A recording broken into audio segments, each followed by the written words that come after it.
Autocontrole como testemunho do cristão. Item o autocontrole como fruto do Espírito. Gálatas 5 versículo 22-23. Item o mundo observa como os cristãos reagem em situações difíceis. Item o perdão como testemunho de Cristo em nós. Item o autocontrole transforma lares, relacionamentos e comunidades. Item exemplo bíblico, José perdoando seus irmãos, Gênesis 50 versículo 20. Item autocontrole não é fraqueza, é poder sob controle. Item a diferença entre reagir na carne e responder no espírito. Item reflita, como está meu testemunho nos momentos de conflito?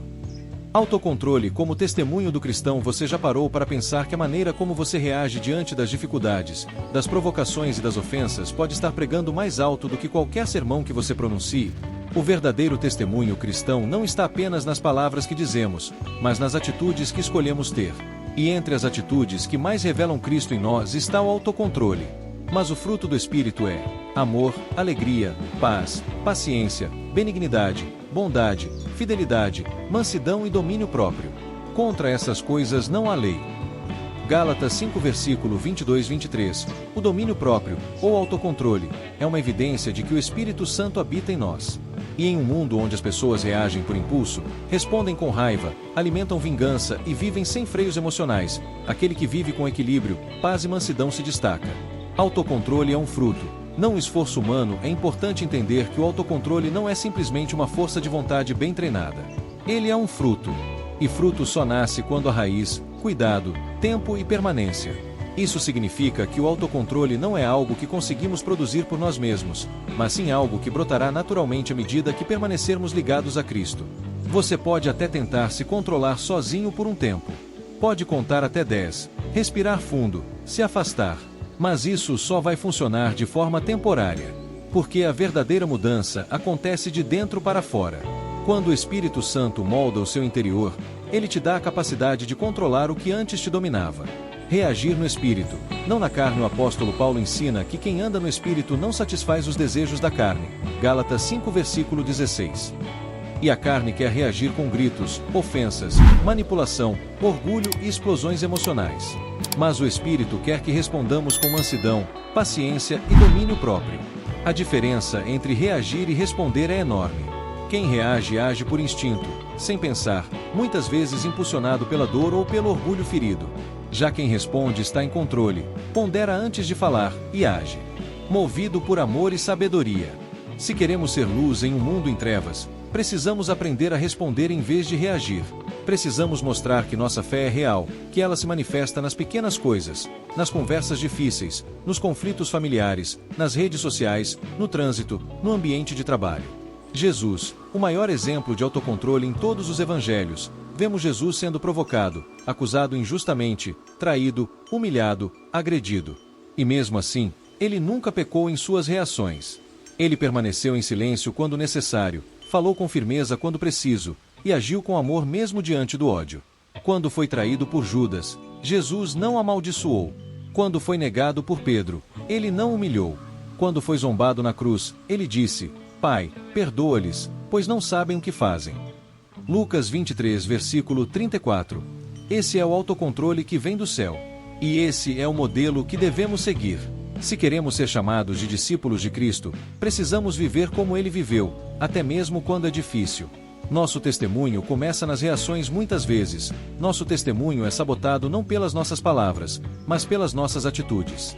Você pode frequentar a igreja, falar de Deus, postar versículos nas redes sociais. Mas se no dia a dia você age com grosseria, impaciência, raiva e falta de domínio próprio, seu testemunho será comprometido. As pessoas estão observando. E a forma como você lida com os problemas pode ser a única Bíblia que alguém vai ler. A sua reação em um momento de crise pode mostrar mais sobre Cristo do que qualquer pregação. Autocontrole transforma relacionamentos e gera reconciliação. Pense quantos relacionamentos poderiam ser restaurados se alguém tivesse decidido responder com amor em vez de revidar. Quantos casamentos seriam curados se o orgulho desse lugar a mansidão? Quantas amizades ainda existiriam se, no momento do conflito, houvesse domínio próprio? O autocontrole abre caminhos para a reconciliação. Ele desarma o conflito. Ele demonstra maturidade. Ele diz: eu não vou permitir que minhas emoções definam minhas ações. Eu escolho viver pelo Espírito, não pela carne. Pratique o silêncio intencional. Uma das formas mais práticas de viver o autocontrole é aprender a ficar em silêncio no momento certo. O silêncio pode ser um ato de sabedoria, não de fraqueza. Quando você estiver prestes a responder com raiva, cale-se e ore. Quando estiver diante de uma injustiça, busque a direção do Espírito antes de agir. Você não precisa ter a última palavra, você precisa ter paz. Oramos. Senhor, eu reconheço que preciso do Teu Espírito para viver com equilíbrio. Muitas vezes tenho reagido na carne, tomado decisões com raiva e falado coisas que ferem. Mas hoje, Pai, eu te peço, transforma meu interior. Que o fruto do Teu Espírito cresça em mim, especialmente o domínio próprio. Ajuda-me a refletir Jesus nas minhas reações. Que, quando eu for provocado, eu responda com amor. Que, quando eu estiver sob pressão, eu mantenha a paz. Que, quando eu estiver ferido, eu escolha o perdão. Ensina-me a ser luz, mesmo em meio à escuridão. E que, através da minha vida, outros possam te conhecer. Eu não quero apenas falar do Teu amor. Eu quero vivê-lo, em cada atitude, em cada gesto, em cada escolha. Em nome de Jesus, amém. Reconciliação. O fruto do perdão sincero. Item. O objetivo final do perdão é a reconciliação, quando possível. Item. Entender que nem sempre haverá reconciliação externa, mas sempre deve haver perdão interno. Item. A cura interior que o perdão proporciona. Item. Jesus nos reconciliou com o Pai mesmo quando ainda éramos inimigos. Romanos 5, versículo 10. Item. A missão do cristão é ser pacificador. Mateus 5, versículo 9. Item. O poder libertador de dizer, eu te perdoo. Item. Como reconstruir lares e relacionamentos com a base do perdão e autocontrole. Item. Encerramento com chamada à ação espiritual. Escolha viver em reconciliação, com paz e maturidade. Reconciliação. O fruto do perdão sincero. Ao longo dos blocos anteriores, refletimos sobre o poder do autocontrole, da paciência e da força espiritual para suportar situações difíceis e liberar perdão. Agora chegamos a um dos frutos mais belos dessa transformação interior: a reconciliação. A reconciliação é o ponto alto do perdão sincero. É o lugar onde os corações que estavam distantes se reaproximam. É o milagre da restauração, onde a dor dá lugar à cura, e onde relacionamentos antes feridos passam a ser fonte de bênção. Mas ela só é possível quando o perdão é verdadeiro, quando não é apenas verbal, mas vivido no íntimo da alma. Deus nos reconciliou primeiro. Antes de falarmos sobre nos reconciliar com outras pessoas, precisamos entender uma verdade espiritual fundamental. Deus nos reconciliou consigo mesmo. E Ele fez isso através do sacrifício de Jesus na cruz. E, havendo feito a paz pelo sangue da sua cruz, por meio dele, reconciliar consigo mesmo todas as coisas. Colossenses 1, versículo 20. Nós estávamos separados de Deus pelos nossos pecados. Mas Ele tomou a iniciativa. Ele nos amou primeiro. Ele estendeu a mão mesmo quando não merecíamos. Isso é perdão. Isso é reconciliação. E esse é o padrão divino para os nossos relacionamentos. Se fomos reconciliados com Deus, como podemos negar essa mesma oportunidade às pessoas ao nosso redor?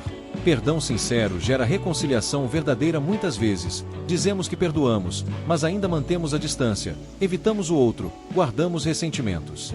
Esse não é o perdão bíblico. O perdão sincero libera o coração para recomeçar. Não significa que tudo voltará a ser como antes, mas significa que não há mais barreiras espirituais e emocionais impedindo o fluir do amor e da paz. A reconciliação exige vulnerabilidade. É reconhecer a dor, abrir espaço para o outro, deixar Deus curar as feridas e reconstruir o que foi quebrado. E embora isso nem sempre dependa apenas de nós, pois há casos em que o outro não está disposto, a disposição de perdoar e se reconciliar deve sempre partir do nosso coração. A reconciliação começa com você. Muitas pessoas esperam que o outro mude primeiro, que peça desculpas, que reconheça o erro, que dê o primeiro passo. Mas a reconciliação começa com quem já foi transformado por Deus. Se você carrega o Espírito Santo, se você entende a graça que recebeu, então você tem a missão de ser um agente de reconciliação. Mesmo que o outro não mereça, mesmo que pareça difícil, mesmo que doa. Se possível, quanto depender de vós, tende paz com todos os homens. Romanos 12, versículo 18. Isso não significa que você vai forçar reconciliações em situações de risco, abuso ou perigo. Mas significa que, em seu coração, não haverá mágoa, amargura ou rancor. Você estará livre. E, quando possível, estenderá a mão da paz. Quando a reconciliação não acontece externamente, é importante reconhecer que nem toda reconciliação será mútua. Às vezes, você perdoa, ora, tenta conversar, mas o outro continua distante, agressivo ou indiferente. Nesses casos, Deus não exige que você conserte tudo sozinho, mas que viva em paz internamente. Você pode ter paz mesmo sem a resposta do outro. Você pode andar livre, leve e reconciliado com Deus, sabendo que fez sua parte. E continue orando, porque Deus ainda pode transformar corações e operar reconciliações com o tempo. A reconciliação como testemunho poderoso. Vivemos em tempos onde as pessoas vivem separadas, divididas, feridas. A reconciliação é um milagre que o mundo precisa ver. E quando ela acontece, ela testemunha o poder do Evangelho. Um casamento restaurado testemunha. Uma amizade reatacada testemunha. Uma família que volta a se reunir testemunha. Tudo isso aponta para o Deus que restaura o impossível. Para o Cristo que une os que estavam afastados. Para o Espírito que nos transforma de dentro para fora. Por isso, nunca subestime o impacto de um perdão verdadeiro e de uma reconciliação sincera. Ela pode mudar destinos, quebrar ciclos de dor e revelar Jesus de forma viva. Peça direção para restaurar. Tire um tempo hoje e ore a Deus pedindo que Ele mostre se há alguém com quem você precisa se reconciliar. Pode ser um amigo, um irmão, um pai, uma mãe, um cônjuge, um colega de trabalho. Talvez você precise dar o primeiro passo. Talvez você precise apenas liberar perdão em seu coração. Escreva o nome dessa pessoa. Ore por ela. E, se Deus colocar paz em seu coração, envie uma mensagem, faça uma ligação ou apenas declare em oração: Senhor, eu perdoo e desejo paz. Lembre-se, a reconciliação que você promove no mundo é reflexo da reconciliação que você já recebeu do alto. Oramos. Pai amado, eu te agradeço porque um dia o Senhor me reconciliou contigo. Mesmo sendo pecador, mesmo estando longe, o Senhor me amou e me trouxe de volta. Hoje, eu te peço, ensina-me a viver esse mesmo amor com os outros. Dá-me um coração pronto para perdoar, disposto a reconstruir, sensível à tua voz. Tira de mim todo orgulho, todo rancor, toda mágoa. Cura as feridas que impedem meus relacionamentos de florescer. Mostra-me com quem preciso me reconciliar e me dá coragem para dar o primeiro passo. Mesmo que o outro não responda, que meu coração esteja livre e em paz. Usa-me como instrumento de reconciliação, para que eu leve tua paz onde houver divisão. Que a minha vida reflita a restauração que recebi de ti. Em nome de Jesus. Amém. Senhor meu Deus, hoje eu me coloco diante de ti, reconhecendo minha necessidade de crescer espiritualmente.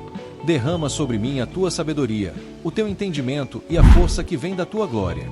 Ajuda-me a dominar minhas emoções, a reagir com mansidão, a perdoar com sinceridade e a viver com paciência e alegria.